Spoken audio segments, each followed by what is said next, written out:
4 abortions అయినా madam pregnancy వచ్చింది. Very happy, congrats అండి. జాగ్రత్తలు ఏమైనా తీసుకోవాలా మేడం డైట్ కానీ ఇంకేమో? Yeah very important question. So couples కి 4 అబార్షన్ అయింది.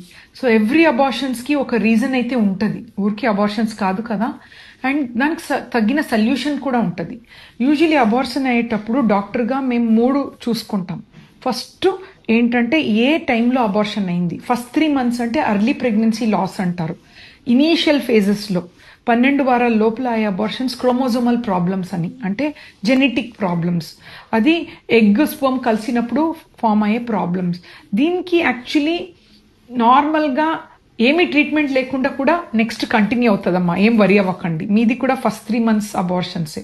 సో ఇంకొకటి సెకండ్ ట్రైమెస్టర్ అబార్షన్ అంటారు, అంటే 12వ వారం నుంచి 6 month వరకు అయ్యే అబార్షన్స్ 20 weeks. దీంట్లో గర్భాశయంలో స్పేస్ లేక సర్వైకల్ ఇన్కాంపిటెన్స్ అలా బేబీ పడిపోతూ ఉంటుంది. సో లాస్ట్ ట్రైమెస్టర్ అబార్షన్స్ అంటారు 6 months తర్వాత 9 months వరకు. అప్పుడు మదర్ బీపీ కానీ షుగర్ అవ్వటము, అలా ఉమ్ము నీళ్లు పడిపోవటం, ఇలా ప్రాబ్లమ్స్లో అవుతాయి. మీది ఫస్ట్ 3 monthsలో అయిన అబార్షన్స్ కాబట్టి మనం IVF PGTA కూడా చేసాం.